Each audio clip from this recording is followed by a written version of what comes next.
వాచక పదాలు అయితే ఇవి వచ్చేసి క్రియాపదాలు అని చెప్పడం జరిగింది. ఈ రకంగా మనం గుర్తుపెట్టుకోవడం పదజాలంలో మార్పు అయింది, ఉద్ఘాటనలో మార్పు అయిపోయింది. ఇక నెక్స్ట్ ఉండే మార్పే నిర్మాణంలో మార్పు. ఎగ్జామినేషన్లో గ్యారెంటీగా అడిగే బిట్ ఇదే. ఏంటంటే మనం ఏ రంగాన్ని మాత్రమే సవరించారు?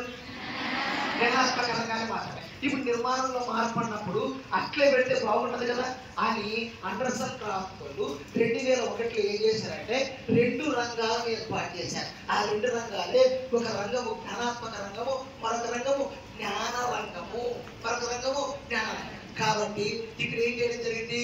జ్ఞానాత్మక రంగం ఒకటి, అదేవిధంగా జ్ఞాన రంగం ఒకటి. ఈ రకంగా డివైడ్ చేయడం జరిగింది. జ్ఞాన విధాన లక్ష్యాలు, అభివాద లక్ష్యాలు, కొత్తగా వచ్చిన రంగంలోని లక్ష్యాలు 4: యథార్థ లక్ష్యాలు, భావనాత్మక లక్ష్యాలు, విధాన లక్ష్యాలు, అభివాద లక్ష్యాలు. యథార్థ లక్ష్యాలకు మరొక పేరు వాస్తవిక లక్ష్యాలు. అభివాద లక్ష్యాల పేరు అది సంజ్ఞానాత్మక జ్ఞానము. అది సంజ్ఞానాత్మక జ్ఞానము. ఇక్కడే మనకి ఎగ్జామినేషన్లో బిట్ అడిగేది. మరి సవరించిన విద్యా లక్ష్యాల వర్గీకరణలో ఎన్ని రంగాలు ఉన్నాయి అంటాడు. ఎన్ని రంగాలు? 2 రంగాలు. ఎన్ని రంగాలు? 2 రంగాలు.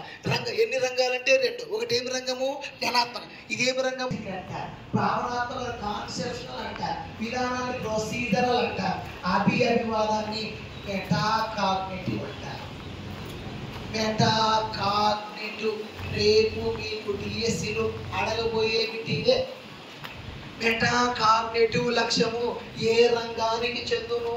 జ్ఞానాత్మక రంగమా, జ్ఞాన రంగమా? జ్ఞాన రంగం. జ్ఞాన రంగం ఎగ్జామినేషన్ ఇంపార్టెంట్.